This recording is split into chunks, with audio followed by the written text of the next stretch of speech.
બધું ઈશ્વરને આધીન છે. આમાં તમારું માનવું કઈ નથી.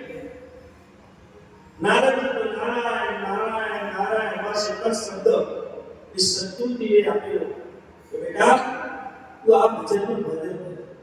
નારાયણ શબ્દ આપ્યો અને નારાયણ શબ્દ આપી નારદ ઋષિએ એ ભજનની શરૂઆત ગુરુ બન્યું. નારદને ગુરુ સમાન માનતા. એટલે જ મેં 2 દિવસ પહેલા કીધું કે ગુરુ બનાવવા માટે જીવન નહીં.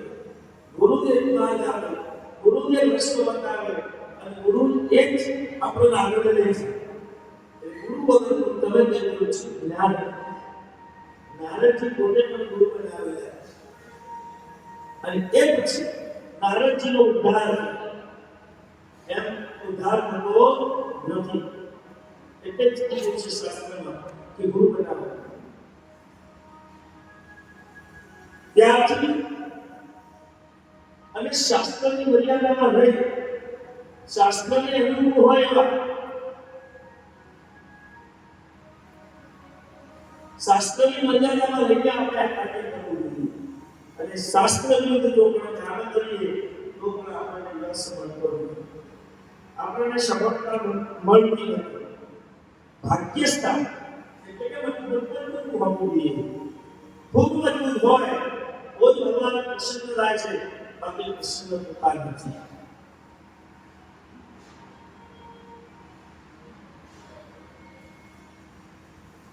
આજે ત્રીજા દિવસની કાર્યક્રમની અંદર નારદ ઋષિનું ઘણું ચરિત્ર બતાવેલું છે. એ ચરિત્ર જો આપણે સાંભળવા જઈએ તો આપણા માટે સમય પણ ઓછો પડે. સમયને આપણે ચાલવું પડે. જરૂર છે એવા દૃષ્ટાંતો અને જરૂર છે એવું સત્સંગ, જરૂર છે એવું ભજન આપણે જરૂર છે. અને મેળવવા માટે આપણે આવ્યા છે તો મેળવ્યા વગર આપણે જવાનું નથી.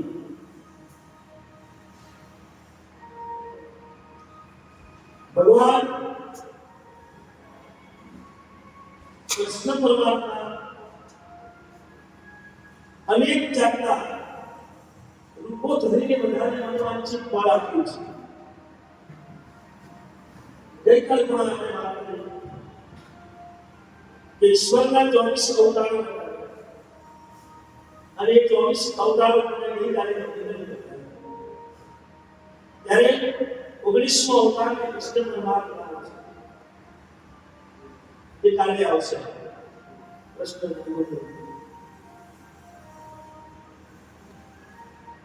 એ સમય પંચાય તો પરમ દિવસ વતશે વાંચી જશે અને આપણે પરમ દિવસે સ્વયં લઈશું. સમયના આધીન ચાલવું પડે. કારણ કે કથા બનાવવા આપણે બાર વાગ્યા પછી અહીંયા ભોજન પ્રસાદ થતું હોય, પાછું સાથે ફરવા આવ્યા હોય એ તમે ફરવાનું મહત્વ આપવું પડે. નતા આપણે કાર્યક્રમનો સમય 3 થી 5 પણ કરી દઈએ એકાદ દિવસ તો કાઢવું છે. એક દિવસ આપણે કાલ સાંજે આપણે કૃષ્ણ જન્મ કરી દઈએ તો 3 થી 5 નો જો 2 કલાક તમે લાગો તો આપણે ઉજવીએ. બાકી સીતારામ તમે પહોંચો અને તમારી હાજરી હોય તો પછી તમે આયોજન કર્યું હોય કે આવતીકાલે ફરવા જવું છે, મસૂરી જવું છે, દિનેશભાઈ તો ના થાય. બધાની હાજરી હોય. આપણે જીવનાને આવ્યા છીએ 119 જણા અને 119 જણા અહીંયા હાજર હોય તો મજા આવે. બીજી કથાના સાંભળવામાં કોઈ નહીં ગોપાલ પણ એ કૃષ્ણ જન્મ અને રુક્ષ્મણી વિવાહ એટલે આપણે ઉજવવાનું છે. બીજા કોઈ પ્રસંગ ઉજવવાના નથી. કારણ કે આપણે કોઈ થાય નહીં. આપણે પ્રસંગો તો ઘણા બધા આવે પણ 2 પ્રસંગ આપણે ઉજવવાના છે. એક અત્યારથી તમને જાહેરાત કરું છું તો તમારી તૈયારી હોય, તમારું મન કેટલું હોય, તમારી કોઈ ઈચ્છા હોય કે મારે કૃષ્ણ જન્મમાં ભાગ લેવો છે, રુક્ષ્મણી વિવાહમાં ભાગ લેવો છે, તો 24 કલાકનો તમને સમય આપો, એમાં તમારે વિચારવાનું બરાબર કેટલા વાગે જવાનું. અને આવતીકાલે ગણતરી છે 3 થી 5 ટકા કરવાનું મારો અંદાજ છે, કારણ કે પછી હવે મને લાગતું નથી. તો સાંજે મને જણાવજો, તો આપણે કાલે પણ બધા 3 થી 5 એટલે 2 કલાક રહીશું અને એકાદ કલાક તમને ભજનનો મોકો આપીશું. 5 થી 6 આપણે ભજન કરીશું, સત્સંગ હે મંગળવારનો રહેલો છે એટલે એમને પણ થોડું લાભ મળે અને ગંગાના કિનારે સરસ મજાનું ભજન કરીએ આપણે. કરશો ભજન? હા યાર,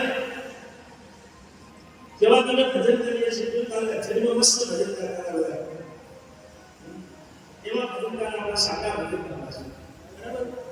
એ પ્રમાણે તૈયારી રાખજો, પછી જેવી ઈશ્વરની ઈચ્છા અને જેવી ઈશ્વરની કૃપા એવું પ્રમાણે થશે. ત્યારે દાદાજી ભટકા ભટકા ભટકા જંગલમાં ગયા. ત્યારે નરેન્દ્રજી મહારાજ એમના પિતાશ્રીનું મૃત્યુ થયું. નારદને સંતોષ મળ્યા, એમની 4 મહિના સુધી સેવા કરી અને સેવા કરી ઘરે આવ્યા. ઘરે મળીને માતાશ્રીનું નિધન થયું એટલે નારદજી એકલા પડી ગયા. એટલે નારદને થયું આસ હવે મને શાંતિ. એટલે નારદજી પોતે એ વિરાલય અને જંગલની અંદર ગયા. જંગલમાં મળીને ઘણા લોકોના 12 વર્ષ સુધી એક આશ્રમમાં બેસીને એમને તપ કર્યું. કેટલા વર્ષ?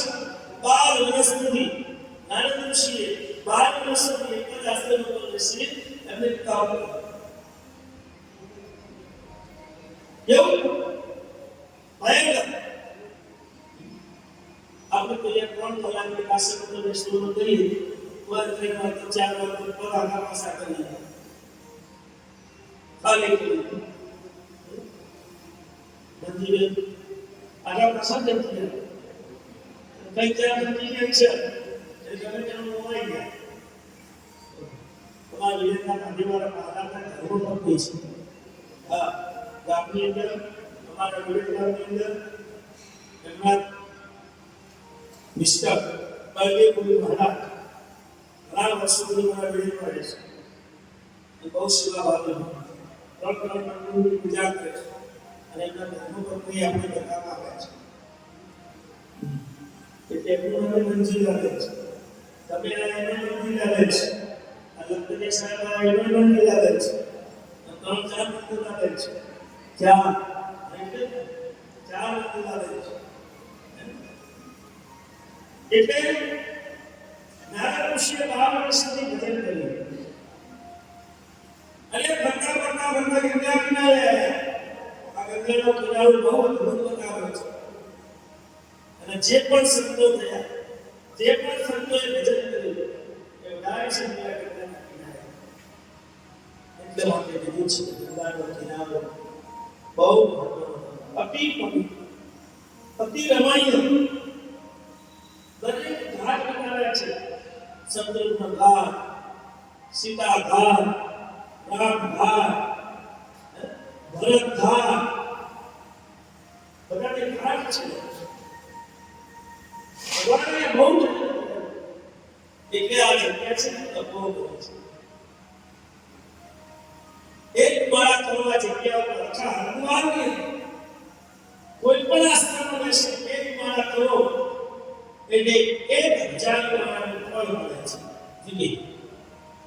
અહીંયા તમે આ જગ્યામાં આ તપોભૂમિમાં એક માળા તમે કરો ભગવાનની એટલે 1000 માળા કરી હોય એટલું તમને ફળ મળે છે. એવું આ સંત ભગવતા કાર્ય કર્યું. અને માર યાર નારદજી પોતે આ ગંગા કિનારે આવે અને 12 વર્ષની તપસ્યા કરી. વિચાર તો 12 વર્ષ સુધી એક આશ્રમમાં બેસી એક જ ભાવે એક જ ચિત્તે ભજન કરવું ત્યારે ભગવાન